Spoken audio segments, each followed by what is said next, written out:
Phật dạy, muốn hết khổ nhanh, có một thứ nhất định phải buông. Có những người tu rất lâu mà khổ vẫn chưa vơi, không phải vì đời quá nặng, mà vì trong lòng còn giữ một thứ chưa chịu buông.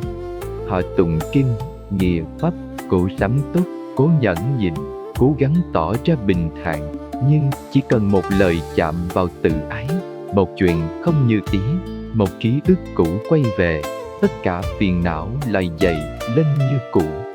Ta nói với con rằng, khổ đau nhiều khi không kéo dài vì biến cố, mà vì tâm còn nắm chặt điều đã làm nó đau. Muốn hết khổ nhanh, có một thứ nhất định phải buông, đó là sự chấp giữ.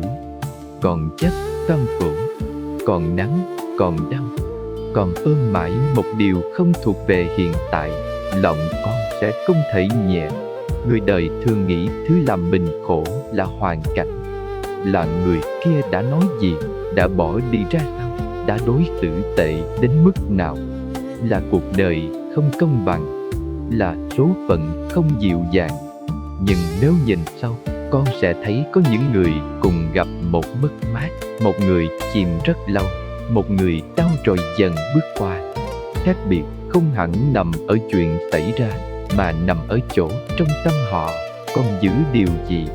Một người còn giữ câu hỏi vì sao, một người còn giữ cảm giác mình bị đối xử bất công, một người còn giữ hình ảnh cũ của một người đã đổi khác, một người còn giữ niềm tiếc nuối rằng lẽ ra mọi chuyện phải khác. Chính cái giữ ấy làm nỗi đau không chịu già đi. Nó mới mãi, nó sống mãi, nó đòi con phải trả giá mãi bằng giấc ngủ, bằng niềm vui, bằng sự yên ổn của hiện tại. Phật dạy rằng mọi khổ đau đều có gốc. Gốc ấy thường không nằm hoàn toàn ở điều bên ngoài, mà nằm ở sự bám víu của tâm. Còn muốn giữ cái đã mất, muốn người đã đổi phải quay lại như xưa, muốn lời đã nói ra phải được trút lại, muốn vết thương đã xảy ra chưa từng có mặt, nhưng đời không vận hành theo mong muốn ấy. Vô thường vẫn đi đường của vô thường, người đến rồi đi, duyên hợp rồi tan, thành rồi hoại. Nếu tâm không chấp nhận lẽ thật đó, nó sẽ trống, và mỗi lần chống lại sự thật, khổ lại dày thêm một lớp. Bởi vậy, thứ nhất định phải buông nếu muốn hết khổ nhanh, không phải là tình thương, không phải trách nhiệm, không phải ký ức. Điều phải buông là sự nắm chặt đến mức không cho đời được là đời, không cho sự việc được đi qua, không cho trái tim mình được bước tiếp. Ta muốn con nhìn thật kỹ. Có phải rất nhiều lúc con không còn đau vì chuyện ban đầu nữa, mà đau vì cứ nhắc lại nó. Không còn khổ vì mất mát nữa, mà khổ vì không chịu nhận rằng mình đã mất. Không còn bực vì người kia nữa, mà bực vì trong lòng vẫn muốn họ hiểu ra, hối hận, quay lại, đồi đáp, thay đổi theo điều mình mong. Chính chỗ đó là sợi dây giữ con lại. Và chừng nào sợi dây ấy còn nguyên, chừng đó con sẽ còn thấy đời mình bị mắc kẹt. Không phải vì không có đường, mà vì một phần trong con cứ đứng ở cửa cũ, không chịu rời đi. Hành trình hôm nay sẽ cùng con đi sâu vào điều ấy. Vì sao chấp giữ là thứ nhất định phải buông nếu muốn hết khổ nhanh? Vì sao người càng bám càng đau? Vì sao có những nỗi khổ kéo dài không phải do quá lớn, mà do con nuôi nó quá lâu? Và làm sao để từ một trái tim đang ôm chặt, con dần học mở tay ra mà không thấy mình đánh mất chính mình? Bởi sự thật rất sâu là thế này, buồn không phải là mất. Nhiều khi chỉ từ lúc chịu buông, con mới thật sự lấy lại được bình an của đời mình. Điều đầu tiên con cần hiểu là chấp giữ không phải lúc nào cũng hiện ra dưới hình dạng rõ ràng. Nhiều người nói rằng mình đã buông rồi, nhưng lòng vẫn nặng. Nói rằng chuyện đã qua rồi, nhưng chỉ cần ai nhắc tới là mắt tối đi, ngực thắt lại, cả ngày không yên. Nói rằng không còn mong gì nữa, nhưng trong sâu thẳm vẫn đợi một lời xin lỗi, một sự quay lại, một cách bù đắp nào đó để thấy nỗi đau của mình được công nhận. Ta nói với con rằng đó vẫn là chấp. Chấp không chỉ là nắm một người hay một vật. Chấp còn là giữ một câu chuyện, giữ một cảm giác, giữ một mong cầu, giữ một bản án trong lòng. Và chính những thứ vô hình ấy mới là thứ làm khổ kéo dài dai dẳng nhất. Con hãy nhìn thật kỹ vào những lúc mình không yên. Có phải nhiều khi con không còn đau vì điều đang xảy ra trước mắt, mà đau vì điều trong lòng vẫn chưa chịu rời? Một hình ảnh cũ, một lời nói cũ, một ước muốn cũ rằng mọi chuyện lẽ ra không nên như vậy. Từ đó, tâm con cứ quay về và sống với điều đã qua như thể nó vẫn còn là hiện tại. Mỗi lần quay về như vậy là một lần con buộc trái tim mình đứng lại ở nơi cũ. Bởi thế, chấp giữ không chỉ là không buông được. Chấp giữ là còn cho phép quá khứ tiếp tục cai quản cảm xúc của mình trong hiện tại. Và chừng nào con còn để điều cũ điều khiển ngày mới, chừng đó khổ vẫn còn chỗ để ở. Phật dạy rằng khổ sinh từ ái và thủ. Ái là muốn giữ, muốn cỡ, muốn đừng mất. Thủ là nắm lấy, giữ chặt, không cho đi. Khi điều mình ái không còn, tâm liền đau. Nhưng đau chưa phải là đoạn cuối.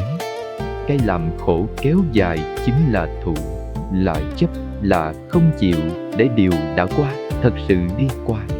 Con người mất một người thân, đó là nỗi đau tự nhiên.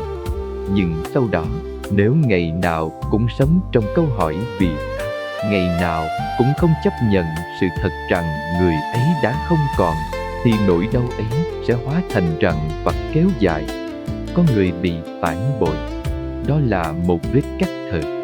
Nhưng nếu sau đó tâm cứ nắm chặt bản án, nắm chặt sự bất công, nắm chặt ý muốn người kia phải trả giá, thì chính chấp giữ ấy làm khổ đè thêm khổ. Ta muốn con phân biệt cho rõ.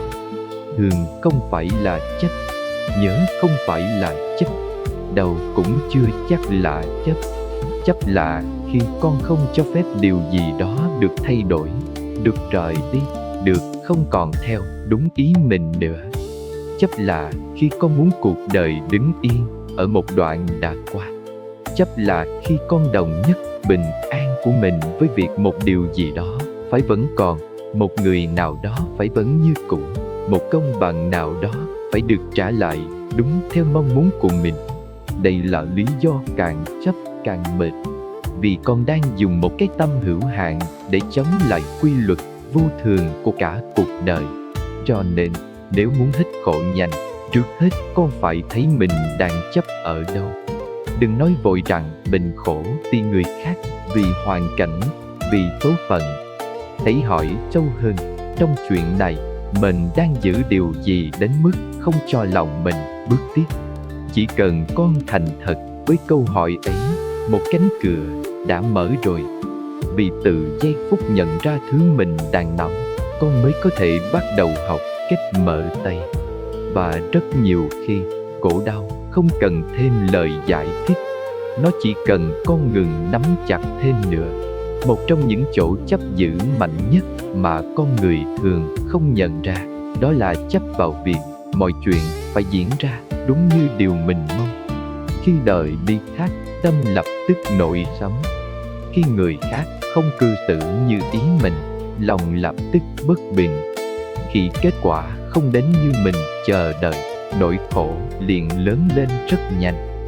Ta nói với con rằng, nhiều khi điều làm con đau không phải là sự việc tự nó quá nặng, mà là vì bên trong đang có một cái phải được yêu như thế này, phải được hiểu như thế kia, phải thành công vào lúc này, phải được đền đáp xứng đáng, phải không được mất điều đó.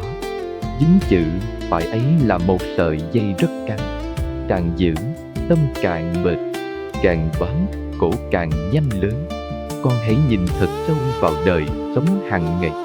Có phải rất nhiều phiền não nảy sinh chỉ vì sự thật đang là khác với điều con nghĩ nó nên là? Một người thân yên lặng, con thấy họ phải hiểu mình mới đúng. Một công việc chưa thành, con thấy bao nhiêu nỗ lực của mình đáng lẽ phải được kết quả khác. Một mối quan hệ đổi thay, con thấy tình cảm đã trao ra không nên đi đến kết cục này. Nhưng Phật dạy rằng đời sống không vận hành theo điều con muốn, mà vận hành theo nhân duyên. Khi đủ duyên thì hợp, hết duyên thì tàn. Khi đủ điều kiện thì thành, thiếu điều kiện thì chưa thể. Nếu con không thấy lẽ ấy, con sẽ dùng cái muốn riêng của mình để chống lại dòng chảy của đời. Và mỗi lần chống là mỗi lần lòng tự làm mình đau thêm. Chấp giữ vì thế không chỉ là ôm một người hay một kỷ niệm, nó còn là ôm lấy hình dung của mình về cuộc đời. Một cuộc đời phải êm hơn, một con người phải tốt hơn, một mối quan hệ phải bền hơn, một kết quả phải nhanh hơn, một vết thương phải lành sớm hơn. Ta nói với con rằng chừng nào tâm còn bắt mọi thứ phải khớp với kỳ vọng của mình, chừng đó khổ vẫn còn đường đi vào. Bởi vô thường không hỏi ý con trước khi đổi, nhân duyên không vận hành theo bản ngã. Người khác cũng không thể sống đúng mãi theo phần kịch bản mà tâm con đã viết sẵn. Hiểu được điều này, con sẽ bắt đầu thấy vì sao có những người càng cố giữ trật tự theo ý mình thì càng kiệt sức. Không phải vì họ chưa cố đủ, mà vì chính nỗ lực giữ cái không đứng yên đã là nguồn gốc của khổ. Ta muốn con thực tập một câu hỏi rất quan trọng. Mỗi khi thấy lòng mình đau vì một điều gì đó, hãy dừng lại và hỏi mình đang đau vì sự việc hay vì sự việc này không giống với điều mình muốn. Câu hỏi ấy có sức lay tỉnh rất lớn. Nó đưa con từ chỗ chỉ nhìn ra ngoài về chỗ nhìn lại cái nắm bên trong. Và khi đã thấy được cái nắm ấy, con sẽ bớt trách đời hơn, bớt trách người khác hơn, bớt trách chính mình hơn. Vì giờ đây, con hiểu rằng một phần lớn của nỗi khổ đang được giữ lại bởi chính sự bám víu vào kỳ vọng không chịu tan trong lòng mình. Cho nên, muốn hết khổ nhanh, con nhất định phải buông cái ý muốn mọi thứ phải theo đúng ý mình. Không phải buông để mặc đời muốn ra sao thì ra. Không phải buông trách nhiệm, mà là buông cái xiết của bản ngã đang đòi thế gian phải chịu theo nó thì mới chịu yên. Khi buông được điều đó, lòng con lập tức có thêm khoảng rộng. Và chính khoảng rộng ấy là nơi bình an bắt đầu đi vào. Không ồn ào, nhưng rất thật. Bởi từ lúc thôi bắt đời phải giống ý mình, con mới thật sự bắt đầu học cách sống cùng đời mà không tự làm mình khổ thêm nữa. Có một dạng chấp giữ còn sâu hơn cả việc muốn cuộc đời phải theo ý mình, đó là chấp vào cái tôi bị tổn thương. Nhiều khi con không còn đau vì sự việc nữa, mà đau vì cảm giác mình đã bị xem nhẹ, bị bỏ quên, bị phản bội, bị hiểu lầm, bị đối xử không đúng với điều mình nghĩ mình xứng đáng nhận. Ta nói với con rằng đây là một sợi dây rất mạnh. Bởi khi cái tôi bị chạm, nó không chỉ buồn, nó muốn giữ lại nỗi đau như một bằng chứng rằng mình đã đúng, đã thiệt, đã bị đời phụ bạc. Và chính chỗ đó làm khổ, không chịu tan nhanh. Bởi thay vì để vết thương được nghỉ, con lại lấy bản ngã ra ôm lấy nó, rồi ngày nào cũng nhắc thầm rằng mình đã bị đối xử như thế nào. Đúng như vậy, sự việc qua rồi, nhưng cái tôi không cho nó qua. Con hãy nhìn thật kỹ những lúc lòng mình nặng nhất. Có phải có những chuyện nếu chỉ xét riêng bản chất của nó chưa chắc đã lớn đến thế, nhưng vì nó chạm vào cảm giác mình không được tôn trọng, không được yêu như mình mong, không được nhìn nhận như mình nghĩ mình tán được, nên nỗi đau bỗng phình to già rất nhanh. Một lời góp ý thành xúc phạm, một khoảng cách thành phản bội, một sự im lặng thành phủ nhận. Không phải vì sự việc không có phần thật của nó, nhưng cái tôi đã trồng thêm rất nhiều lớp ý nghĩa lên đó. Và rồi còn không chỉ ôm chuyện xảy ra, con còn ôm luôn hình ảnh về mình như một người bị tổn thương, bị xem thường, bị đối xử bất công. Chính sự đồng nhất ấy làm cho khổ có vẻ sâu hơn nhiều. Phật dạy rằng vô ngã là cánh cửa lớn của giải thoát. Không phải để con phủ nhận mình, mà để con thấy rằng có biết bao khổ đau lớn lên chỉ vì cái tôi cứ muốn giữ vai chính trong mọi câu chuyện, muốn được công nhận, muốn được đúng, muốn được yêu theo cách riêng, muốn được bù đắp. Khi những điều ấy không diễn ra, tâm lập tức khép lại và đau. Nếu con không nhìn ra phần cái tôi trong đó, con sẽ rất dễ trách đời, trách người, trách số phận, mà quên mất rằng gốc sâu đang nằm trong chỗ mình nắm quá chặt lấy hình ảnh về bản thân. Một cái tôi càng đói được xác nhận, càng dễ khổ. Một cái tôi càng mong manh, càng dễ bị mọi phá chạm ngoài đời làm trao đảo. Ta muốn con thực tập điều này thật rõ. Mỗi khi trong lòng nhói lên vì một điều gì đó, đừng chỉ hỏi ai sai, chuyện gì đã xảy ra. Hãy hỏi thêm, trong chuyện này, phần nào của cái tôi mình đang bị chạm? Có phải mình đang muốn được hiểu tuyệt đối, muốn được xin lỗi theo đúng cách mình muốn được thấy mình vẫn quan trọng trong mắt ai đó? Chỉ cần nhìn ra điều ấy, nỗi khổ đã bớt mù mịt hơn rất nhiều. Vì từ đó, con không còn bị kéo hoàn toàn theo cảm xúc nữa. Con bắt đầu thấy mình đang ôm điều gì. Và một khi đã thấy điều mình đang ôm, con mới có thể học mở tay. Cho nên, muốn hết khổ nhanh, con nhất định phải buông cái tôi đang nắm lấy vết thương. Không phải buông nhân phẩm, không phải buông sự thật, mà là buông nhu cầu lấy nỗi đau làm bằng chứng cho giá trị của mình. Khi làm được điều này, lòng con sẽ nhẹ đi rất sâu. Bởi rất nhiều khổ đau không còn chỗ bám khi cái tôi thôi đứng giữa và nói rằng mọi chuyện phải xoay quanh vết thương của mình. Chính từ đó, con mới bắt đầu bước được những bước đầu tiên ra khỏi cái vòng đau kéo dài để chạm vào một bình an không còn quá lệ thuộc vào việc bản ngã của mình vừa được vuốt ve hay bị chạm nữa. Một thứ nữa, con nhất định phải buông nếu muốn hết khổ nhanh, đó là thói quen nhắc lại câu chuyện cũ trong đầu. Có những nỗi đau lẽ ra đã có thể dịu đi theo thời gian, nhưng vì con cứ mở nó ra xem lại, nó vẫn mới như ngày đầu. Một lời nói đã qua nhiều tháng vẫn còn được lặp lại trong tâm. Một lần bị bỏ rơi đã qua lâu rồi, nhưng mỗi đêm lòng vẫn đem ra xét lại. Một quyết định sai trong quá khứ lẽ ra chỉ là bài học, nhưng vì con cứ trách mình mãi nên nó trở thành chiếc bóng phủ lên mọi ngày sống sau đó. Ta nói với con rằng nhiều khi khổ đau không còn nằm ở sự kiện nữa. Nó nằm ở việc tâm con cứ tiếp tục kể lại cùng một câu chuyện bằng, cùng một nỗi nghẹn, cùng một tiếng trách, cùng một sự tiếc nuối không chịu thôi. Người đời thường nghĩ rằng nhắc lại là để hiểu cho thấu. Nhưng có một kiểu nghĩ làm con sáng ra, và có một kiểu nghĩ chỉ làm vết thương tiếp tục dỉ máu. Nếu sau mỗi lần nhớ lại, lòng con hẹp hơn, tối hơn, nặng hơn, thì đó không còn là hiểu nữa. Đó là đang tưới thêm cho khổ. Con nhớ lại để tiếc, nhớ lại để tự hỏi trái nghiêng, nhớ lại để trách người kia, nhớ lại để trách mình sau dại. Cứ như thể một chuyện cũ được sống thêm hàng trăm lần trong tâm. Phật dạy rằng ý nghĩ được lặp lại sẽ thành sức mạnh. Nếu con lặp lại phiền não sẽ mạnh. Nếu con lặp lại tiếc nuối sẽ thành nhạt. Và một khi nội tâm đã biến nỗi đau thành nhạt, con sẽ rất khó bước ra khỏi khổ nhanh được. Con hãy nhìn thật kỹ.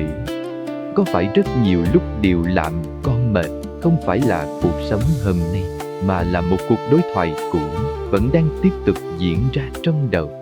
Con tranh cãi với người không còn ở trước mặt. Con giải thích cho người đã chẳng còn nghe. Con xét xử một biến cố đã kết thúc, trong khi hiện tại đang trôi qua từng ngày. con vẫn tiêu hao sinh lực cho một phiên tọa không bao giờ tử xong.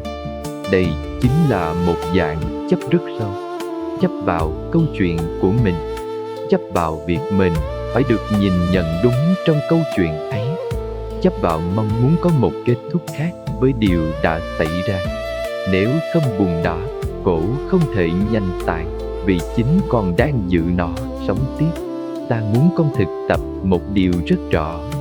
Mỗi khi thấy tâm bắt đầu quay lại lối mòn quen thuộc ấy, đừng lập tức đi theo. Thấy dừng và hỏi, câu chuyện này lúc này có đang giúp mình nhẹ hơn không? Nếu không, hãy thở một hơi và quay về với điều đang thật sự có mặt. Bàn chân chạm đất, hơi thở đang vào ra. Thân này ta ngồi đây, một ngày mới vẫn còn ở trước mắt. Không cần tua ký tức đi, chỉ cần không tiếp tục mở tiệc cho nó ở lại trong đầu. Mỗi lần con không kể thêm câu chuyện cũ là một lần con rút bớt tuổi ra khỏi ngọn lửa khổ đau. Cho nên, muốn hết khổ nhanh, con nhất định phải buông thói quen nhắc lại điều đã làm mình đau. Không phải buông bằng cách ép mình quên sạch, mà buông bằng cách thôi, không dùng câu chuyện cũ để giam hiện tại của mình nữa. Khi con làm được điều đó, một phần rất lớn của khổ sẽ tự yếu đi. Vì cuối cùng, con đã không còn tự mình giữ cho nó sống mãi ở trong tâm thêm nữa. Nếu muốn hết khổ nhanh, có một thứ nữa con nhất định phải buông. Đó là nhu cầu phải được người khác hiểu mình hoàn toàn. Rất nhiều nỗi đau không kéo dài chỉ vì chuyện đã xảy ra, mà vì sau đó trong lòng con cứ đợi một điều gì đó từ bên ngoài rồi mới cho phép mình nhẹ. Con đợi người kia hiểu ra mình đã đau thế nào, đợi một lời xin lỗi đúng như điều con mong, đợi một sự thừa nhận rằng mình đã không sai, đợi ai đó nhìn thấy hết phần chân thành, phần tổn thương, phần hy sinh mà bấy lâu con mang trong im lặng. Ta nói với con rằng mong được thấu hiểu là điều rất con người. Nhưng nếu con đặt sự bình an của mình lên điều kiện ấy, con sẽ khổ rất lâu. Vì không ai có thể nhìn trọn nội tâm con trong mọi lúc. Không ai có thể sửa đúng vết thương theo cách con tưởng là duy nhất. Và nếu con cứ chờ như vậy, con sẽ treo trái tim mình ở một nơi rất mong manh. Con hãy nhìn thật kỹ những lúc mình đau nhất. Có phải nhiều khi nỗi đau không còn nằm hoàn toàn ở sự việc cũ nữa, mà nằm ở chỗ con thấy mình không được hiểu đúng. Con đã yêu thật, nhưng người kia không thấy. Con đã cố gắng, nhưng người khác chỉ nhìn vào một thiếu sót. Con đã đau, nhưng chẳng ai hiểu vì sao con lại đau đến vậy. Từ đó, trong lòng bắt đầu sinh ra một nỗi ấm tức rất sâu. Không chỉ vì bị tổn thương, mà còn vì thấy nỗi tổn thương của mình không được gọi đúng tên. Chính chỗ đó làm khổ dai dẳng. Vì vết thương đã đau một lần, còn cảm giác không được thấu hiểu lại khiến nó đau thêm nhiều lần nữa. Mỗi lần nghĩ đến, con lại thấy mình như bị bỏ rơi thêm một lần trong chính nỗi đau của mình. Nhưng ta muốn con hiểu một điều rất sâu. Nếu con cứ chờ người khác hiểu hết mình rồi mới chịu an, con sẽ giao chìa khóa bình an của mình cho thế gian. Mà thế gian thì không thể lúc nào cũng làm đúng điều con cần. Con người không đủ tinh tế để hiểu. Con người hiểu nhưng không đủ trưởng thành để thừa nhận. Con người đã đi xa đến mức không còn duyên để quay lại nhìn vết thương họ để lại. Nếu con cứ đứng mãi ở nơi đó và đợi, con sẽ rất mệt. Không phải vì con sai khi mong được hiểu, mà vì con đang đòi một điều không chắc có thể đến, rồi dùng sự vắng mặt của nó để kéo dài khổ đau của mình. Phật dạy con quay về nương tựa nơi chính mình trước tiên cũng là vì vậy. Có những nỗi đau, trước khi mong ai thấu, con phải tự thấu cho mình. Tự thừa nhận rằng mình đã buồn thật, đã tổn thương thật, đã cố gắng thật, đã chịu đựng thật. Khi con tự nhìn được mình bằng cái nhìn chân thật ấy, lòng sẽ bớt đói sự xác nhận từ bên ngoài. Không phải vì con không còn cần yêu thương, mà vì con không còn bắt yêu thương phải đến dưới hình thức duy nhất là người kia phải hiểu hết mình. Có những chữa lành bắt đầu từ khoảnh khắc con thôi đứng trước cánh cửa của người khác để gõ mãi và quay vào mở cánh cửa trong chính lòng mình. Ta muốn con thực tập điều này rất rõ. Khi thấy lòng mình đang nghẹn vì một ai đó không hiểu mình, hãy dừng lại và hỏi, điều mình cần nhất lúc này là họ hiểu, hay là mình thôi bỏ rơi chính mình? Câu hỏi ấy sẽ làm con chậm lại.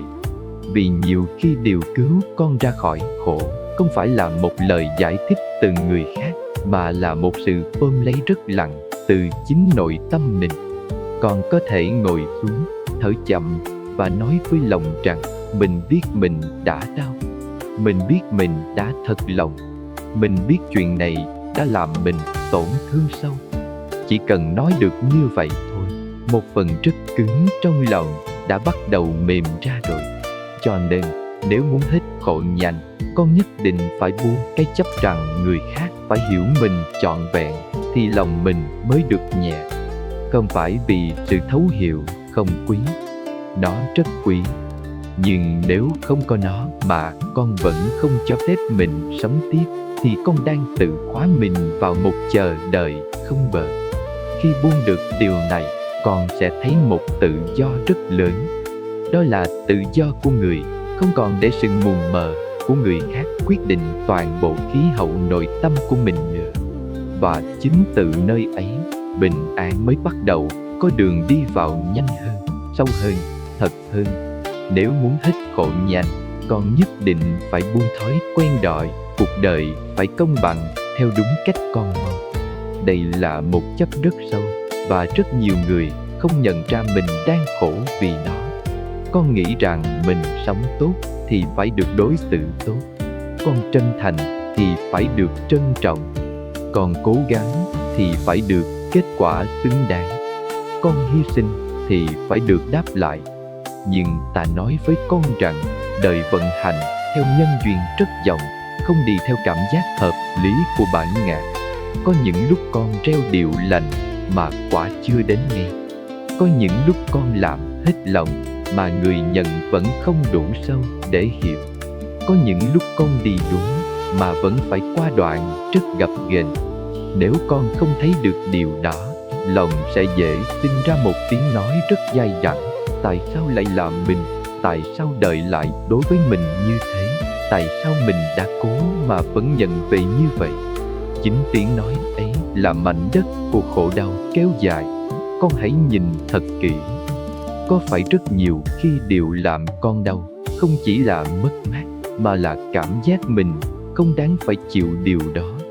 Con không chỉ buồn vì bị bỏ lại, con buồn vì nghĩ mình đã yêu đủ nhiều để không đáng bị như vậy. Con không chỉ mệt vì thất bại, con mệt vì nghĩ mình đã cố đủ nhiều để đáng lẽ không nên thất bại. Cũng như thể nỗi khổ thật ban đầu bị trồng thêm một lớp nữa, lớp phản kháng trước thực tại. Và lớp phản kháng ấy thường làm con kiệt hơn chính biến cố ban đầu, bởi nó khiến con đứng mãi trong câu hỏi vì sao, thay vì bắt đầu quay về để nhìn mình đang cần buông điều gì, đang cần học điều gì, đang cần chữa lành ở đâu. Phật dạy rằng khổ đau sinh ra khi tâm không chấp nhận điều đang là. Không phải vì điều đang là luôn đúng, cũng không phải vì con phải thích mọi điều đời đưa đến, mà vì chỉ khi thôi tranh cãi với sự thật, con mới còn sức để chuyển hóa nó. Nếu con cứ giữ mãi chiếc cân trong lòng, đo xem đời đã cho đủ chưa, người kia đã trả đủ chưa, hoàn cảnh đã công bằng chưa, thì con sẽ mãi bị giữ ở đó. Chiếc cân ấy không giúp con sáng hơn, nó chỉ làm cánh tay tâm hồn mỏi hơn. Người luôn đợi đời phải trả lại cho mình một sự cân bằng như mình muốn sẽ rất khó bước tiếp, vì họ đang để bình an phụ thuộc vào một bản án mà thế gian không có trách nhiệm phải thực hiện đúng theo ý họ. Ta không nói con phải xem nhẹ nỗi đau.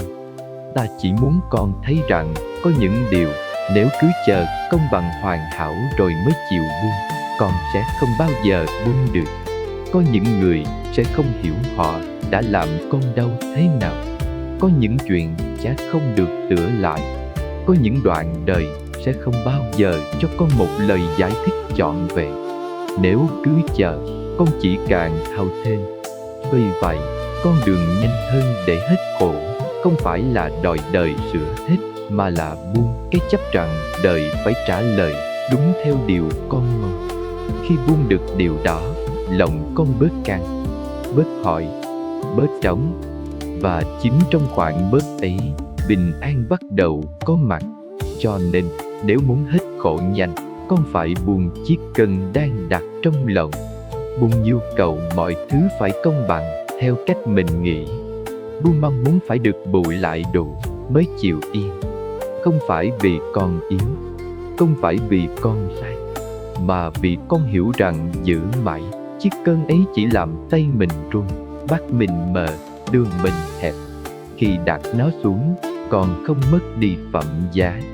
Con chỉ lấy lại quyền được sống tiếp, mà không bắt phần đời còn lại phải cúi mình trước một bản án chưa từng có ngày tuyên xâm. Nếu muốn hết khổ nhanh, con nhất định phải buông thói quen lấy quá khứ làm nơi ở. Có những người không còn thật sự sống trong ngày hôm nay nữa. Họ sống trong ký ức, trong tiếc nuối, trong phiên tòa cũ, trong những lời đã nói, trong những điều đáng lẽ phải khác. Thân vẫn bước về phía trước, nhưng tâm thì đứng yên ở một đoạn đời đã đi qua. Ta nói với con rằng đó là một dạng chấp rất nặng, bởi quá khứ không chỉ được nhớ lại, nó được thờ phụng như nơi duy nhất mang lại ý nghĩa cho nỗi đau. Và từ đó, con không còn dùng hiện tại để sống, mà dùng hiện tại để kéo dài quá khứ. Chính điều đó làm khổ không chịu tan. Con hãy nhìn thật sâu vào những lúc mình không yên. Có phải nhiều khi điều làm con đau nhất không phải là chuyện đang xảy ra bây giờ, mà là chuyện cũ vẫn còn nguyên trong đầu. Một ánh mắt hôm nay chạm vào một vết thương năm trước. Một lời nói vô tình hôm nay kéo cả một đoạn ký ức cũ tràn về. Rồi từ đó, hiện tại không còn là hiện tại nữa. Nó chỉ là chiếc cầu để quá khứ quay về và làm chủ cảm xúc của con thêm một lần. Bật dậy rằng chỉ trong giây phút hiện tại con mới thật sự có cơ hội chuyển hóa. Quá khứ đã qua rồi. Dù con có thương, có tiếc, có trách, có hận, nó cũng không đổi. Nhưng nếu con cứ sống trong đó, con sẽ lấy mất khỏi mình nơi duy nhất con có thể chữa lành. Đó chính là ngày hôm nay. Ta muốn con hiểu rằng nhớ không phải là chấp. Đầu khi nhớ cũng chưa chắc là chấp. Chấp là khi con biến quá khứ thành nơi trú ngụ của tâm. Là khi ngày nào cũng quay về đó như thể mình không còn thể sống nơi nào khác. Là khi con lấy điều đã mất để phủ lên mọi điều còn lại. Là khi con không cho phép hiện tại có giá trị vì quá khứ vẫn chưa được giải xong trong lòng. Người sống như vậy rất khó hết khổ nhanh, bởi họ đang tưới cho nỗi khổ bằng chính thời gian hiện tại của mình. Một chuyện cũ vốn chỉ có thể làm đau con qua ký ức, nhưng vì con cho nó quyền ở lại mãi, nó trở thành khách thường trú trong ngực mình. Phật dạy vô thường cũng là để con hiểu điều này. Mọi thứ đều đi qua. Một ngày đẹp đi qua, một nỗi đau cũng phải đi qua. Nhưng nó chỉ đi qua khi con không tiếp tục kéo nó ngồi lại. Người có chí không phủ nhận ký ức. Họ chỉ không dựng nhà ở trong ký ức. Họ biết có những điều nên được giữ như bài học, không nên giữ như chiếc lọng. Có những đoạn đời đáng để biết ơn, đáng để thương nhớ, nhưng không đáng để dùng cả quãng đời còn lại mà quay lại sống thêm lần nữa. Khi hiểu như vậy, lòng sẽ nhẹ đi rất nhiều. Vì con không còn bắt hiện tại phải gánh mãi những điều chỉ thuộc về quá khứ nữa. Cho nên, Nếu muốn hết khổ nhanh, con nhất định phải buông thói quen ở mãi trong chuyện cũ. Không phải buông bằng cách ép mình quên, mà buông bằng cách không để nó chiếm hết chỗ của ngày hôm nay nữa. Mỗi lần tâm quay về quá khứ, con chỉ cần nhẹ nhàng nhận ra rồi trở lại với hơi thở, với thân này, với việc đang ở trước mắt. Chừng đó thôi đã là một bước rất lớn. Bởi từ chính khoảnh khắc con chọn hiện tại, thay vì tiếp tục sống trong điều đã qua, khổ đau đã bắt đầu mất đi một nơi để bám. Và khi không còn nơi bám, nó sẽ yếu nhanh hơn con tưởng rất nhiều. Nếu muốn hết khổ nhanh, con nhất định phải buông nhu. Cậu phải có một câu trả lời trọn vẹn cho mọi vết thương. Đây là một chấp rất kín. Khi đau, tâm con thường muốn hiểu cho bằng được vì sao người ấy thay đổi, vì sao mình đã thật lòng mà vẫn bị bỏ lại, vì sao chuyện đó xảy ra đúng lúc mình yếu nhất, vì sao mình cố gắng nhiều như vậy mà kết cục vẫn như thế. Ta hiểu nhu cầu ấy. Vậy khi chưa hiểu, lòng thấy chơi vơi. Khi chưa có lời giải, tâm cứ bám vào câu hỏi như thể chỉ cần nghĩ thêm một chút nữa là sẽ thoát. Nhưng ta nói với con rằng, có những nỗi khổ kéo dài không phải vì con chưa hiểu đủ, mà vì con không chịu chấp nhận rằng có những điều sẽ không bao giờ được giải thích theo cách làm con hoàn toàn thỏa lòng. Con hãy nhìn thật kỹ. Có phải rất nhiều đêm con mệt không phải vì sự việc đang còn xảy ra, mà vì đầu óc cứ quay cuồng quanh một câu hỏi không lối ra.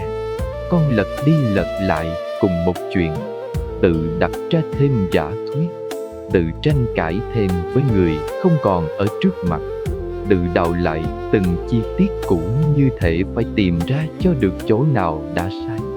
Nhưng càng đào, lòng càng đục, càng cố hiểu hết, tâm càng rối. Phật dạy rằng không phải mọi khổ đau đều được tháo bằng lý trí. Có những điều chỉ có thể đi qua bằng chấp nhận. Có những chỗ chỉ sáng ra khi con thôi cưỡng cầu phải biết hết. Và có những câu hỏi càng theo đuổi, con càng mất mình. Điều này không có nghĩa là con sống hời hợt hay né tránh sự thật. Không phải vậy. Con vẫn cần nhìn sâu, vẫn cần học bài học, vẫn cần thấy rõ điều gì trong mình đã bám, đã chấp, đã đặt sai chỗ. Nhưng sau một điểm nào đó, nếu tiếp tục xoay mãi, con sẽ không còn đi tìm trí tuệ nữa. Con chỉ đang kéo dài nỗi đau bằng một hình thức tinh vi hơn. Đó là lúc con cần buông. Buông nhu cầu phải giải xong mọi thứ trong đầu mình. Buông mong muốn phải có một lời giải thích đủ đẹp, đủ chọn, đủ làm mình yên. Vì đời không luôn có những câu trả lời như thế. Và nếu con cứ đòi, con sẽ giao cả bình an của mình cho một chiếc chìa khóa có khi vốn không tồn tại. Ta muốn con thực tập rất rõ điều này. Mỗi khi tâm quay lại với một câu hỏi cũ, hãy dừng lại và tự hỏi, mình đang tiến gần hơn tới sự sáng hay chỉ đang mệt hơn? Nếu là mệt hơn, hãy cho phép mình dừng. Không phải dừng vì yếu, mà dừng vì đủ trí để biết lúc nào nên thôi. Có những lúc điều cứu con không phải là câu trả lời, mà là một hơi thở sâu, một thân ngồi yên, một câu nhắc rằng hôm nay mình chưa cần hiểu hết mới được bình an. Chỉ cần vậy thôi, nút thắt đã bớt xiết rồi. Cho nên nếu muốn hết khổ nhanh, con nhất định phải buông cái chấp phải hiểu cho trọn mọi vết thương. Có những điều nên được học không nhất thiết phải được giải thích hoàn toàn. Có những chương trong đời khép lại mà không có lời kết trọn vẹn. Không sao cả. Trưởng thành không nằm ở chỗ biết hết. Trưởng thành nằm ở chỗ dù chưa hiểu hết, con vẫn không để câu hỏi ấy khóa chặt phần đời còn lại của mình. Và chính khi buông được điều đó, lòng con sẽ nhẹ đi nhanh hơn rất nhiều. Nếu muốn hết khổ nhanh, con nhất định phải buông thói quen tự trách mình quá lâu. Có những người sau một biến cố không còn trách ai nữa, nhưng vẫn chưa hết khổ, vì mũi nhọn đã quay vào trong. Họ trách mình đã ngu, trách mình đã tin, trách mình đã không nhìn ra sớm hơn, trách mình đã yếu, đã mềm, đã để mọi chuyện đi xa đến thế. Ta nói với con rằng từ trách kéo dài cũng là một dạng chấp giữ rất sâu. Con không còn nắm người kia nữa, nhưng con nắm lấy hình ảnh về một cái tôi lẽ ra phải tốt hơn, khôn hơn, mạnh hơn. Và mỗi ngày con lại dùng chính hình ảnh ấy để xét xử mình. Như vậy, vết thương không chỉ không lành mà còn bị đào sâu thêm từ bên trong. Con hãy nhìn kỹ. Có phải rất nhiều lúc điều làm con đau không còn là chuyện cũ nữa, mà là câu nói trong đầu rằng tại sao mình lại như thế? Tại sao mình không dừng sớm? Tại sao mình để lòng mình đi quá xa? Tại sao mình tu rồi mà vẫn khổ? Chính tiếng nói ấy khiến con ngày càng mỏi, vì nó không cho phép con được là con người, được có giới hạn, được sai rồi học, được đau rồi lớn lên. Bật dậy chánh niệm và từ bi phải bắt đầu ngay với chính nội tâm mình. Nếu con không biết nhìn phần sai lầm của mình bằng trí tuệ, con sẽ biến nó thành tiện tích. Còn nếu con nhìn nó đúng, nó sẽ thành bài học. Một bên giữ con trần khổ, một bên giúp con ra khỏi khổ rất nhanh. Ta không bảo con phủ nhận trách nhiệm của mình. Nếu con đã sai, cần nhận. Nếu con đã thiếu sáng suốt, cần học. Nhưng nhận để sửa khác hẳn với tự hành hạ mình. Người có chí thấy lỗi rồi điều chỉnh. Người con chấp thì thấy lỗi rồi biến lỗi thành bản án cho toàn bộ bản thân. Chính bản án ấy làm khổ kéo dài. Vì từ đó, con không còn sống trong hiện tại nữa. Con sống dưới bóng của một phiên bản cũ mà mình ghét bỏ. Mà đã ghét bỏ mình, con sẽ rất khó bước tiếp với lòng nhẹ. Ta muốn con thực tập một điều rất thật. Mỗi khi câu tự trách cũ quay lại, thấy rừng và hỏi, điều này đang giúp mình tỉnh hơn hay chỉ làm mình đau hơn? Nếu chỉ làm đau hơn, hãy buông nó xuống. Không phải buông trách nhiệm, mà buông chiếc roi không còn tác dụng gì ngoài việc quất thêm vào một trái tim đã mỏi. Hãy thay câu tại sao mình lại như thế bằng câu mình đã học được gì từ điều ấy. Chỉ cần đổi như vậy, nội tâm đã khác.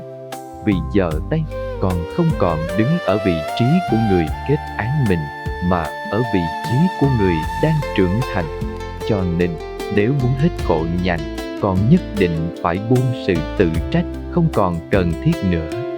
Bài học thì giữ, sự dằn vặt thì buông, trách nhiệm thì nhận, bản án thì rừng.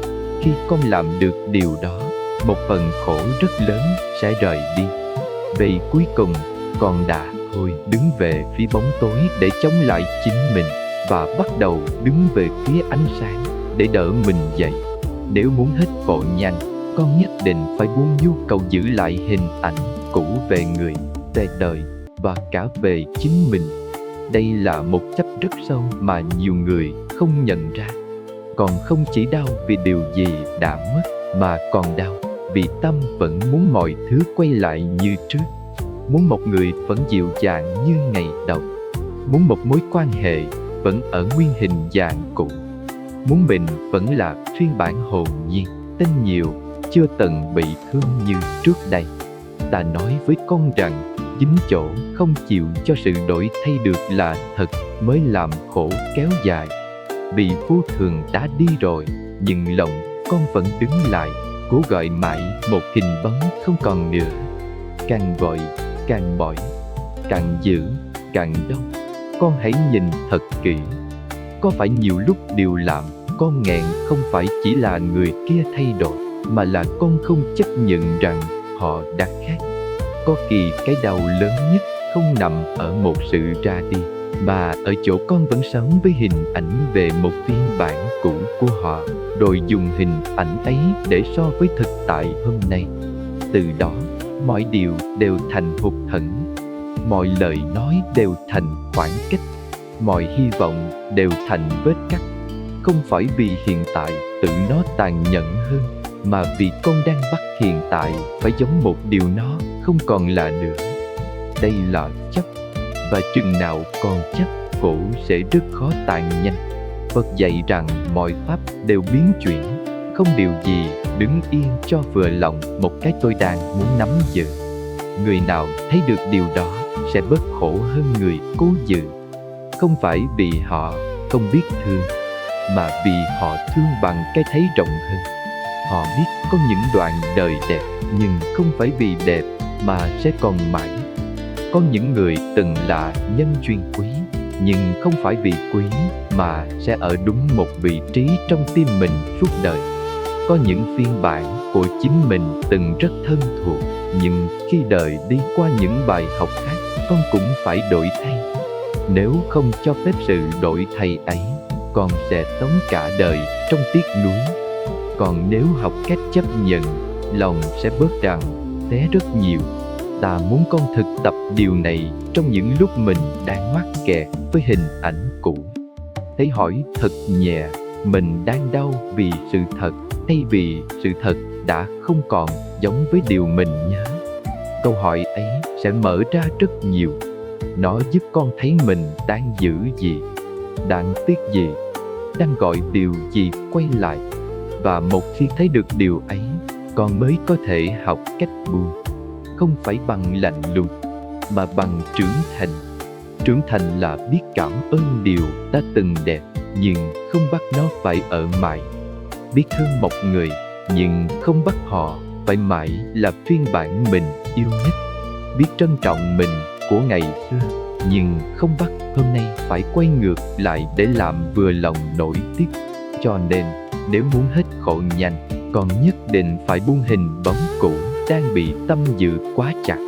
Vì nhiều khi khổ không đến từ hiện tại, mà đến từ việc con bắt hiện tại phải mang gương mặt của quá khứ.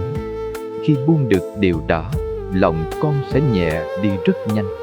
Không phải vì mọi mất mát bỗng thành dễ chịu, mà vì con đã thôi bắt cuộc đời đứng yên ở một đoạn không còn thuộc về hôm nay nữa. Và chính từ chỗ đó, con mới thật sự có thể sống tiếp bằng đôi mắt mở, không phải bằng đôi mắt chỉ nhìn mãi về phía sau.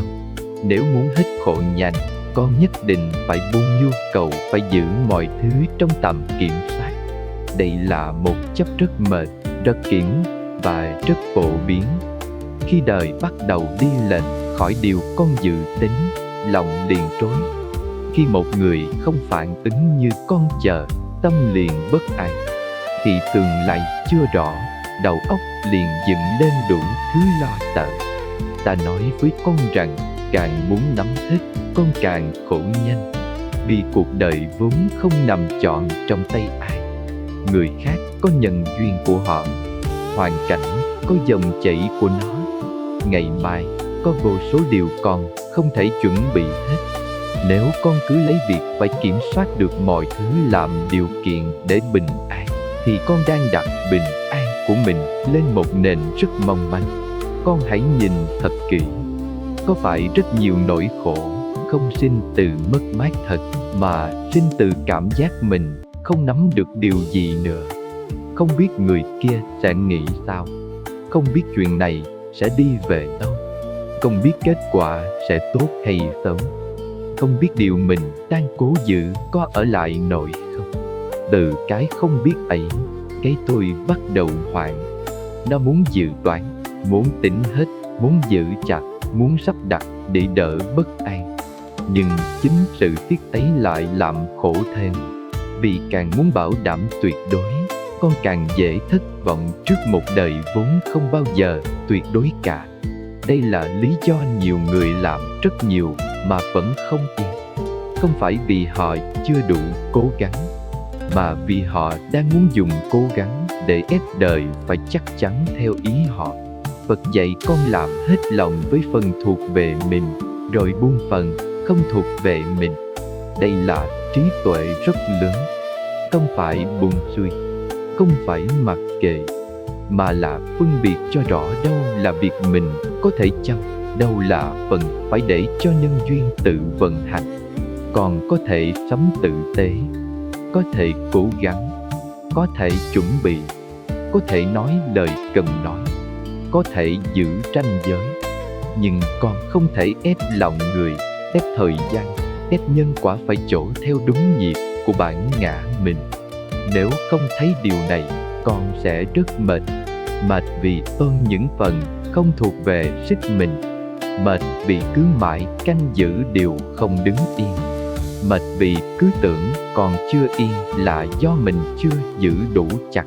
Ta muốn con thực tập một điều rất thật.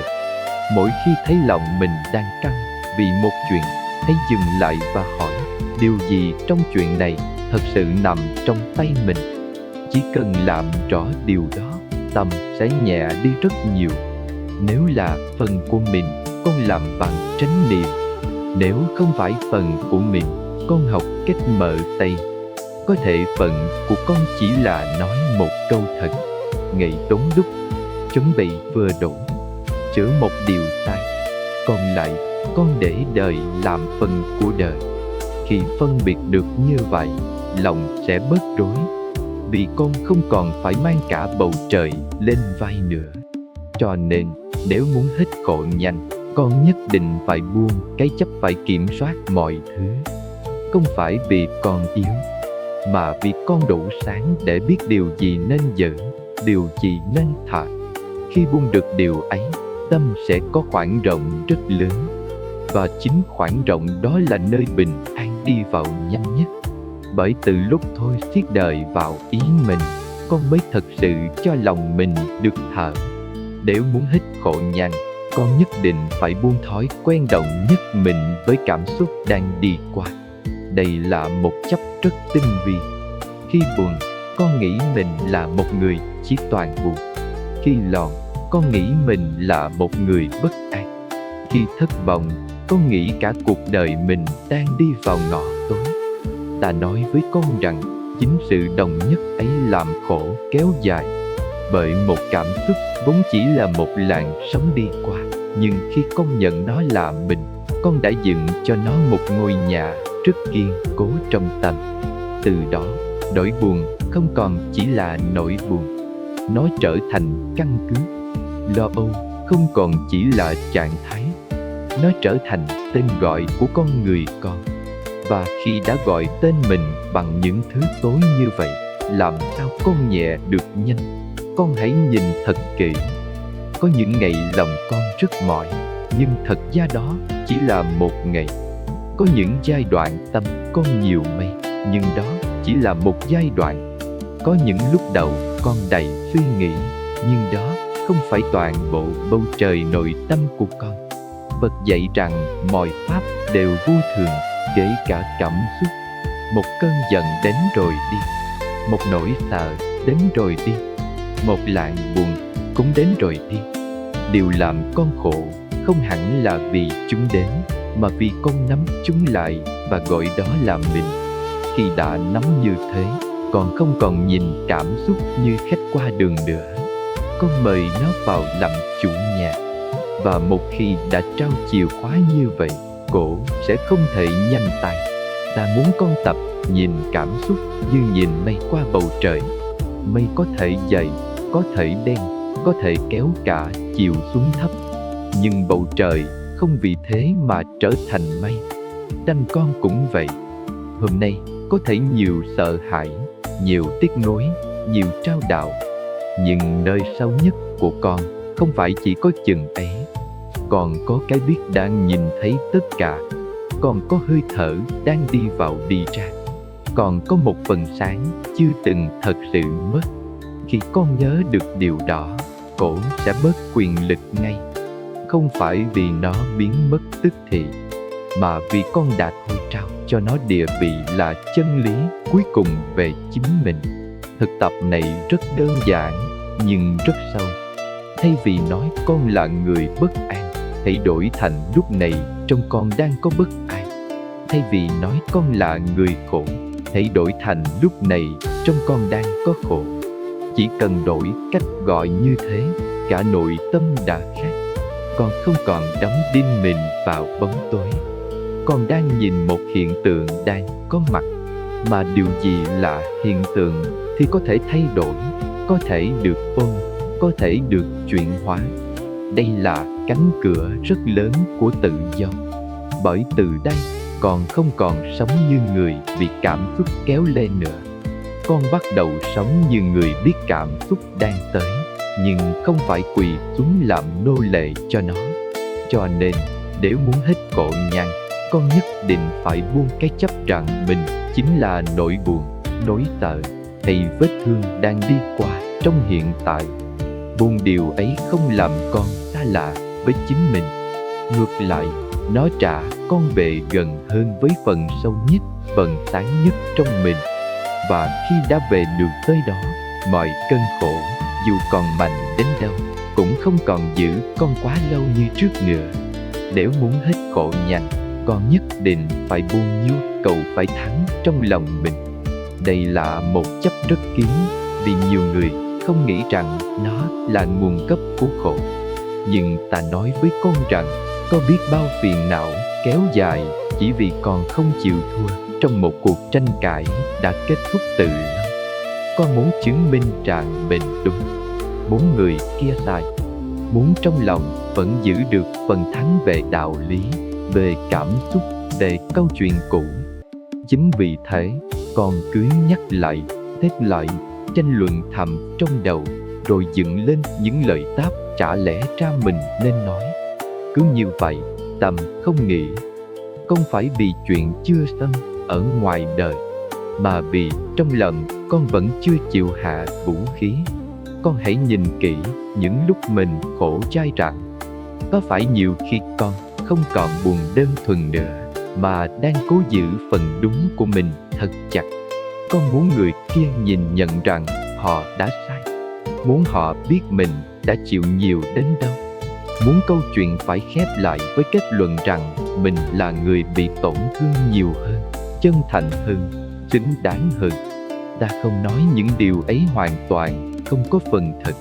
Nhưng nếu con cứ giữ mãi nhu cầu phải thắng trong lòng, con sẽ không cho phép sự việc được lắng xuống. Vì hễ còn tranh, còn cần phân định, còn cần bản án, thì tâm vẫn còn đang ở trong cuộc chiến. Mà ở trong chiến tranh thì làm sao có bình an nhanh được? Phật dạy rằng chấp vào đúng sai của bản ngã là một trong những dây chói lớn nhất. Người còn muốn thắng rất khó buông. Không phải vì họ không hiểu đạo, mà vì bên dưới là một cái tôi còn đói, sự xác nhận. Muốn được nhìn là người đúng, muốn được trả lại công bằng, muốn được đặt ở vị trí cao hơn trong câu chuyện. Nhưng ta nói với con rằng, nhiều khi cái giá của việc giữ phần thắng ấy chính là phần đời còn lại của mình. Con thắng trong bản án thầm kín của nội tâm, nhưng thua trong sự an ổn của chính mình. Con đúng trong lý lẽ, nhân tài với sự bình yên. Con giữ được câu chuyện, nhưng đánh mất hiện tại. Ta muốn con thử đổi một câu hỏi. Thay vì hỏi ai đúng hơn, hãy hỏi giữ cuộc thắng này trong lòng còn đáng nữa không? Câu hỏi ấy rất mạnh, vì nó kéo con ra khỏi thói quen chỉ muốn kết luận và đưa con về với điều quan trọng hơn. Mình có còn muốn yên không? Nếu thật sự muốn yên, con sẽ phải học buông phần muốn thắng ấy. Buông không có nghĩa là chấp nhận cái sai. Buông là không tiếp tục dùng năng lượng sống của mình để nuôi một phiên tòa đã quá lâu. Buông là biết rằng có những chuyện dù mình có đúng đi nữa, việc cứ ôm đúng mãi chỉ làm tim mình mệt thêm. Và như vậy, cái đúng ấy không còn dẫn tới sáng suốt nữa, mà dẫn tới khổ đau. Cho nên, nếu muốn hết khổ nhanh, con nhất định phải buông cuộc chiến ngầm trong tâm muốn phân định cho đến cùng ai thắng ai thua. Không phải vì sự thật không quan trọng, mà vì sự thật sâu nhất lúc này là con cần bình an hơn là cần chiến thắng. Khi buông được điều đó, lòng sẽ lặng rất nhanh. Vậy cuối cùng, con không còn phải đứng trên chiến trường cũ và cầm mãi thanh gươm của cái tôi nữa. Con được bước xuống, được thở, được sống lại như một con người, không còn phải dùng phần còn lại của đời mình để thắng thêm một trận đã không còn đáng để giữ nữa. Nếu muốn hết khổ nhanh, con nhất định phải buông nhu cầu đòi một kết thúc hoàn hảo cho mọi điều đã vỡ. Đây là một chấp rất âm thầm. Khi một mối quan hệ tan, còn không chỉ đau vì nó tan, mà còn đau vì nó không khép lại theo cách con mong. Khi một hiểu lầm xảy ra, còn không chỉ buồn vì bị hiểu sai, mà còn buồn vì không có một cuộc nói chuyện đủ chọn để làm mọi thứ sáng ra. Khi một đoạn đời đi qua, còn không chỉ tiếc nó đã qua, mà còn tiếc vì nó qua trong gian dở, trong im lặng, trong những câu chưa kịp nói, trong những lời xin lỗi chưa bao giờ tới. Ta nói với con rằng, rất nhiều người kéo dài khổ đau chỉ vì trong lòng cứ chờ một cái kết đẹp hơn, rõ hơn, dịu hơn, rồi mới chịu buông. Con hãy nhìn thật kỹ.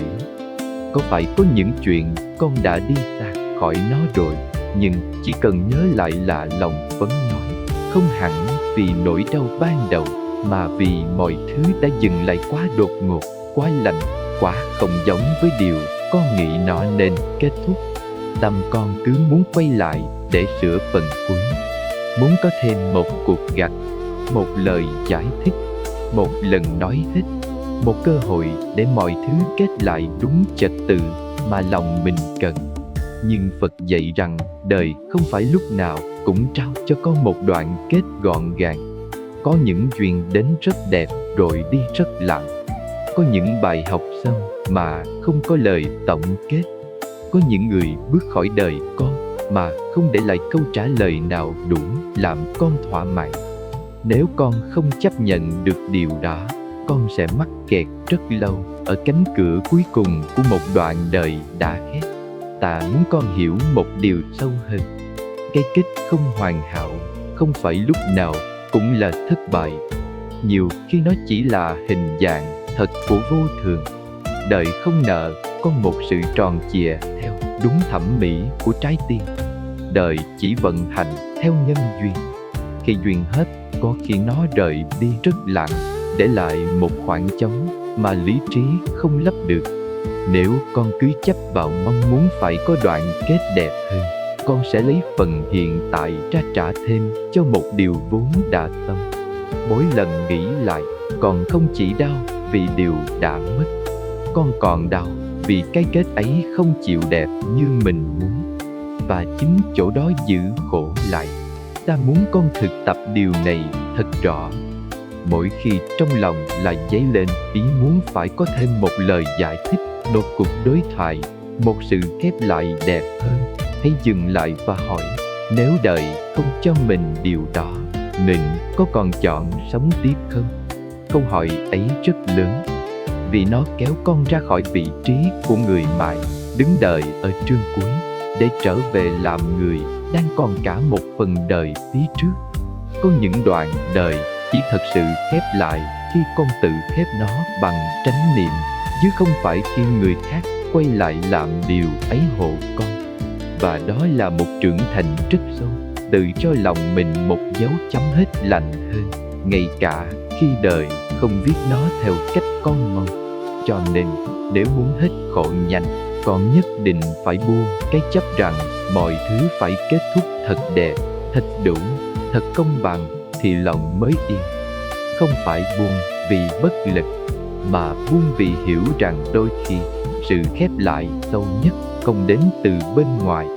Nó đến từ lúc con thôi đứng ở ngưỡng cửa cũ để đợi thêm điều không còn đến nữa. Và chính từ khoảnh khắc ấy, trái tim con bắt đầu có chỗ để bước sang một trường khác, nhẹ hơn, thật hơn, và bớt bị quá khứ giữ lại hơn. Nếu muốn hết khổ nhanh, con nhất định phải buông thói quen ôm mãi câu hỏi tại sao lại là con. Đây là một chấp rất sâu, vì nó nghe giống như một tiếng kêu của nỗi đau, nhưng nếu giữ quá lâu, nó sẽ biến thành tiền tức. Khi biến cố chạm đến, câu hỏi ấy bật lên là điều tự nhiên. Nhưng ta nói với con rằng, nếu ngày nào con cũng quay lại đó, cuộc đời sẽ dần tối đi. Bởi thay vì nhìn vào điều đang cần được chữa lành, con lại đứng mãi ở chỗ đòi cuộc đời giải thích theo cách mình muốn. Có những điều sẽ không bao giờ có một lời đáp đủ trọn để làm con yên. Có những mất mát, những phản bội, những bất công chỉ có thể được đi qua bằng chấp nhận và trưởng thành, chứ không được hóa giải trọn vẹn bằng một câu trả lời. Con hãy nhìn thật kỹ. Mỗi lần con hỏi tại sao lại là con, bên dưới thường là một ý rất kín: mình không đáng phải chịu điều này, mình đã sống tốt hơn thế, mình đã cố gắng hơn thế, mình đã yêu thật hơn thế. Chính ý niệm ấy làm nỗi khổ càng tiếp, vì nó không chỉ đau vì điều đã xảy ra, mà còn đau vì cảm giác đời đã không đối xử với mình theo điều mình tưởng mình xứng đáng được nhận. Phật dạy rằng khổ đau sâu thêm khi tâm vừa chạm mất mát lại vừa trống lại mất mát. Câu hỏi tại sao lại là con chính là một dạng chống rất mạnh. Nó giữ con ở trong tư thế phản kháng, làm con khó cúi xuống nhìn điều đang là, khó quay về với hơi thở, khó nhặt lại phần đời vẫn còn có thể sống. Ta không nói con phải cấm mình hỏi, ta chỉ muốn con biết lúc nào nên dừng. Hỏi để hiểu một chút thì được, nhưng hỏi đến mức biến nó thành nơi trú ngụ thì khổ sẽ rất lâu. Có những người cả đời ở lại với một câu hỏi như thế, đến nỗi mọi niềm vui mới đều phải đi qua cái bóng của nó. Họ không còn gặp hiện tại như hiện tại nữa. Họ luôn gặp mọi thứ qua lăng kính của nỗi bất bình cũ. Từ đó, điều gì cũng nặng hơn thực tế, phần nào cũng thiếu hơn thực tế, đường nào cũng khó hơn thực tế. Bởi câu hỏi ấy không mở ra trí tuệ, nó chỉ giữ cho vết thương tiếp tục làm trung tâm. Ta muốn con thực tập điều này thật nhẹ mà thật sâu. Mỗi khi câu hỏi ấy quay lại, đừng vội đi theo. Hãy thở một hơi và đổi nó thành một câu khác. Từ điều này, bây giờ mình cần làm gì để bớt khổ hơn? Câu hỏi ấy sẽ kéo con khỏi chỗ chỉ đứng nhìn vết thương, để quay về với khả năng chữa lành. Nó nhắc con rằng dù chuyện đã xảy ra là thật, phần đời còn lại vẫn đang nằm trong tay con, và chỉ cần trở lại được với điều đó, một phần rất lớn của bế tắc đã bắt đầu tan. Cho nên, nếu muốn hết khổ nhanh, con nhất định phải buông câu hỏi tại sao lại là con khi nó không còn đưa con tới hiểu biết nữa.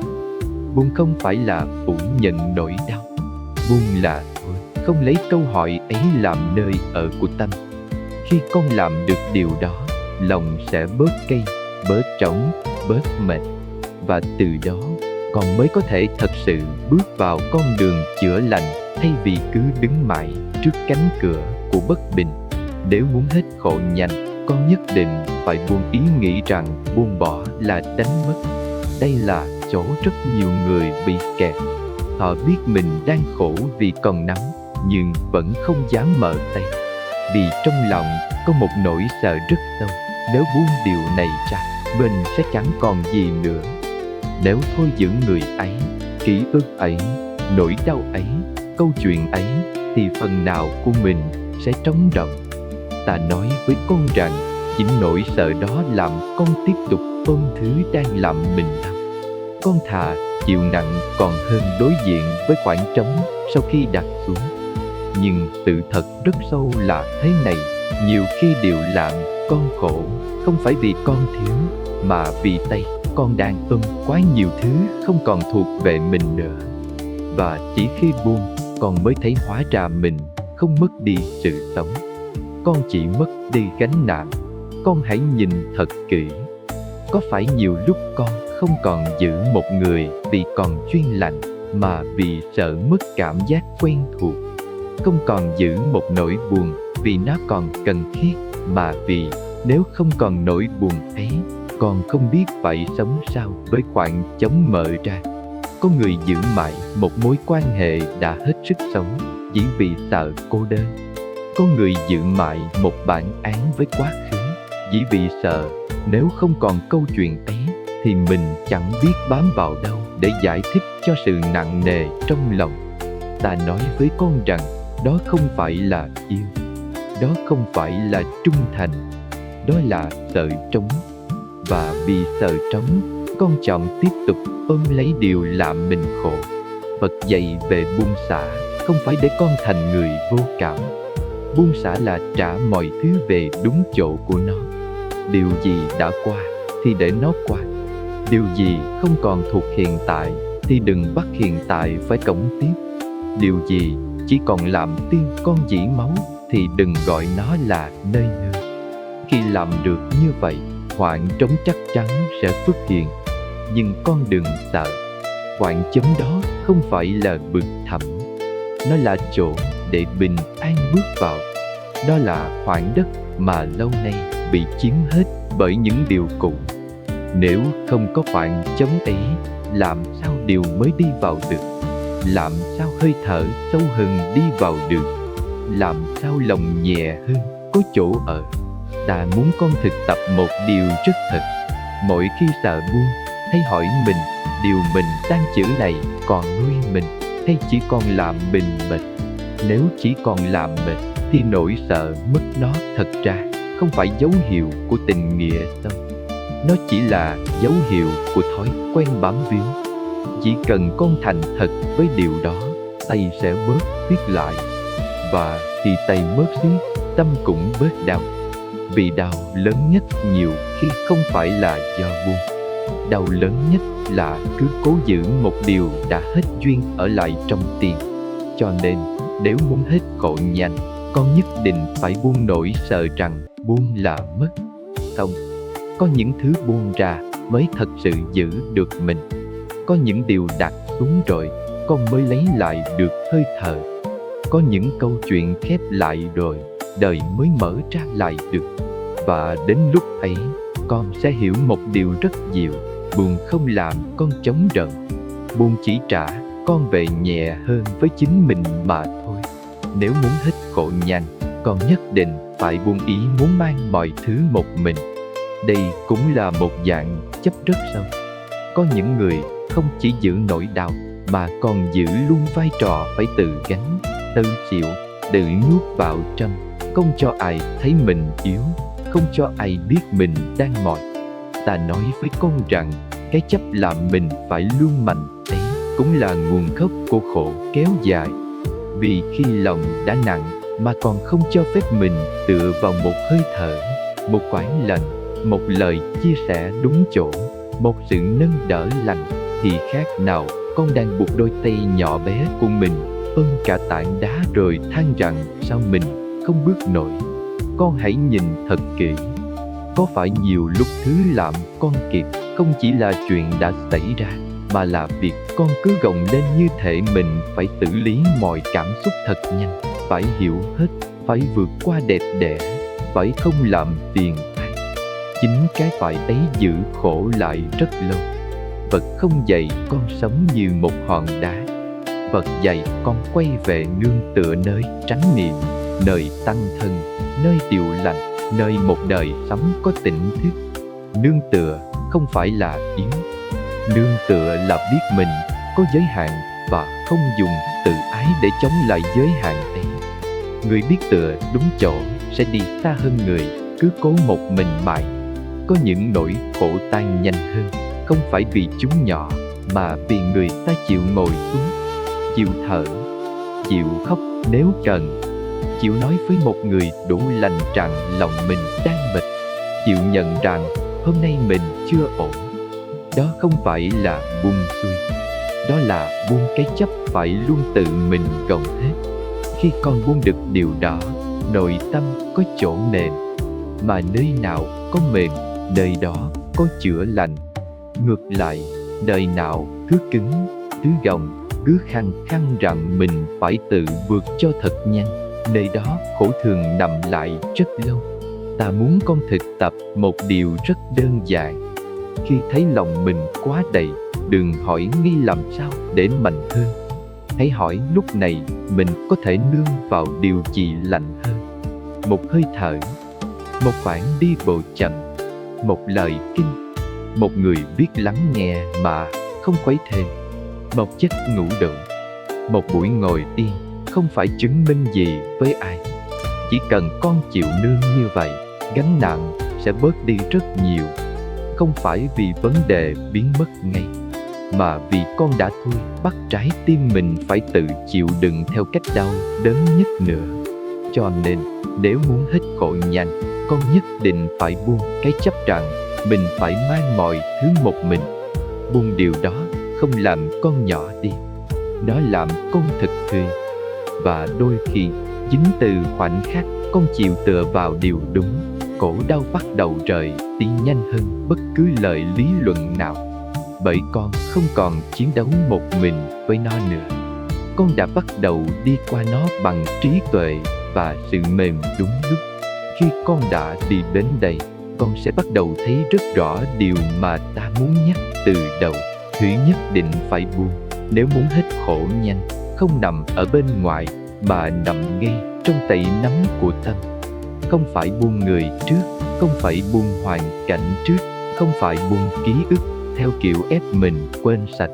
Điều phải buông xấu nhất là sự chấp giữ, chấp vào điều đã mất, chấp vào cái tôi bị tổn thương, chấp vào nhu cầu phải được hiểu, phải được công bằng, phải có câu trả lời trọn vẹn, phải có một cái kết đẹp, phải kiểm soát được mọi thứ, phải luôn mạnh, phải thắng trong lòng mình. Chính những cái chấp ấy đẻ ra dây chói, và chính dây chói ấy làm cho khổ không chỉ còn là một cơn sóng đi qua, mà thành một cái vòng quấn mãi quanh đời con. Người đời thường sợ buông vì tưởng buông là mất, nhưng càng đi sâu, con sẽ hiểu rằng không buông mới là mất nhiều nhất. Không buông, con mất hiện tại, mất giấc ngủ, mất sự dịu dàng, mất niềm tin, mất khả năng vui với điều nhỏ, mất cả cơ hội để một phần đời mới mở ra. Có những người giữ quá chặt một chuyện cũ đến mức toàn bộ ngày hôm nay cũng bị biến thành cái bóng của ngày hôm qua. Có những người giữ mãi một câu hỏi chưa lời đáp đến mức mọi câu trả lời tốt đẹp đang đến cũng không đi vào được. Có những người giữ một nỗi đau như giữ căn cước, rồi quên mất rằng linh hồn mình còn rộng hơn nhiều so với một vết thương. Ta nói với con rằng càng giữ, tâm càng hẹp, khổ càng lâu. Còn khi buông, không phải mọi chuyện lập tức hóa dễ, nhưng lòng có khoảng rộng, và chỉ cần có khoảng rộng, ánh sáng đã có chỗ đi vào. Phật dạy rằng giải thoát không bắt đầu từ việc làm chủ thế gian. Giải thoát bắt đầu từ việc không còn để tâm mình bị cột vào thế gian theo kiểu chấp giữ nữa. Con vẫn sống, vẫn thương, vẫn làm tròn bổn phận, vẫn hết lòng với những gì đáng quý. Nhưng con không lấy bất kỳ điều gì làm nơi đặt toàn bộ sự sống của mình. Được thì biết ơn, mất thì học buông, còn thì trân trọng, đi thì tiễn bằng trí tuệ. Đó là một cách sống rất khác, không lạnh, không hờ hững, mà rất sâu. Vì người sống như thế không còn bị mỗi đợt sóng của vô thường kéo mình rách ra như trước. Họ biết rằng thứ đáng giữ nhất không phải là hình dạng của sự việc, mà là sự sáng trong của tâm mình giữa mọi đổi thay. Ta muốn con nhìn lại chính mình ở thời điểm này. Có thể con chưa buồn hết, không sao. Chỉ cần con đã thấy được thứ mình đang nắm, đã biết cái gì đang làm mình đau kéo dài, đã hiểu rằng càng siết chặt tim càng mỏi, chừng ấy đã là một bước rất lớn rồi. Vì từ đây, mỗi lần lòng nổi sóng, con sẽ không còn chỉ hỏi ai làm mình khổ nữa. Con sẽ hỏi tay mình đang nắm điều gì. Và chính câu hỏi ấy sẽ cứu con rất nhiều lần. Nó kéo con ra khỏi việc đổ hết ra ngoài để quay về nơi thật sự cần được mở ra, bàn tay của tâm. Cho nên, nếu muốn hết khổ nhằn, con hãy nhớ thật sâu điều này. Khổ không lớn nhất ở biến cố. Khổ lớn nhất ở chỗ tâm giữ biến cố quá lâu. Chỉ cần con bắt đầu buông cái nắm ấy, dù rất chậm, rất nhỏ, rất vụng về, khổ đã bắt đầu mất đi gốc rễ rồi.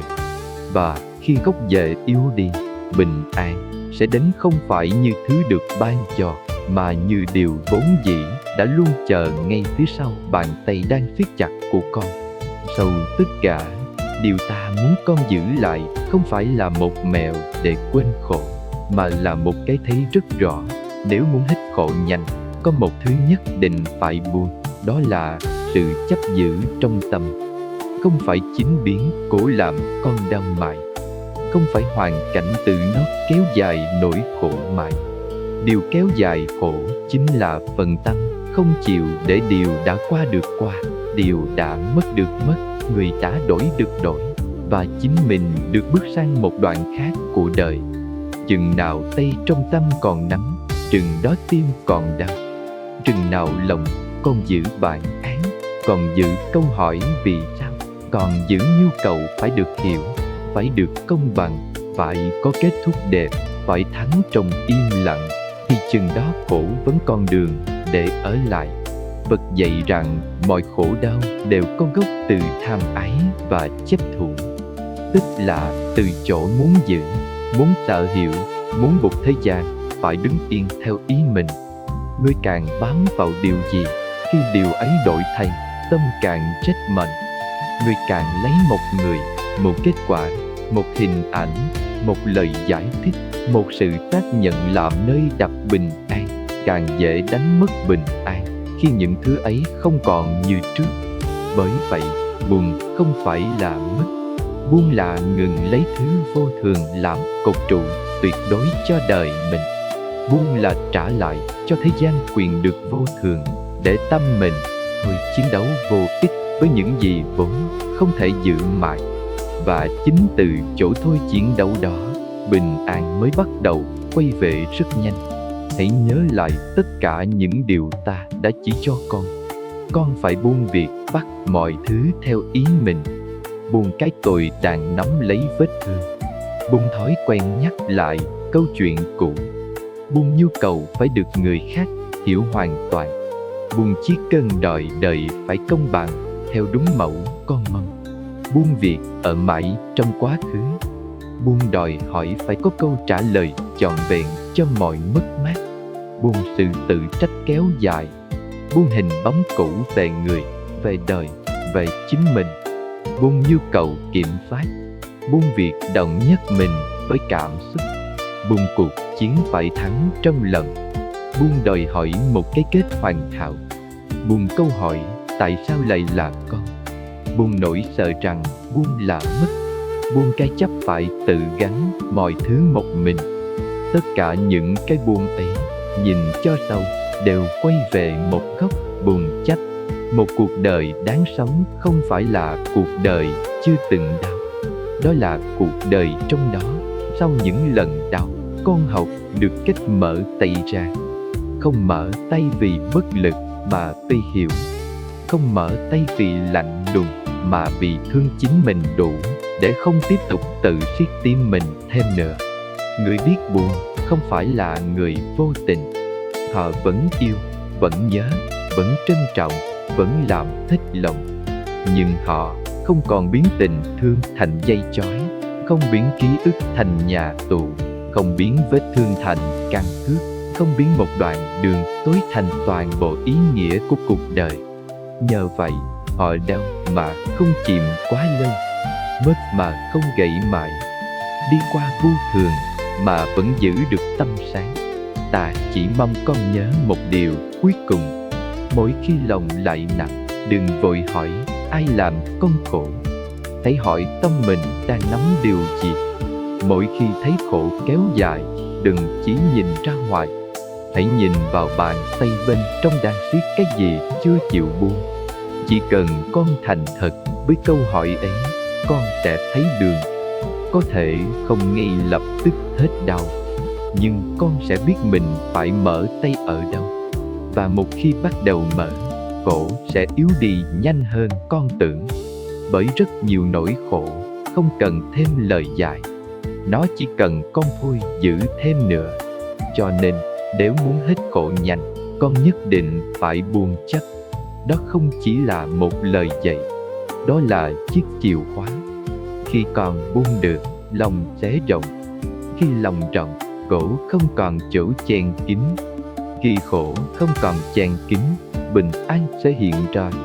Không phải bình an được ai ban cho, mà là bình an vốn đã ở đó, chỉ chờ đến lúc bàn tay chấp giữ của con thôi siết lại mà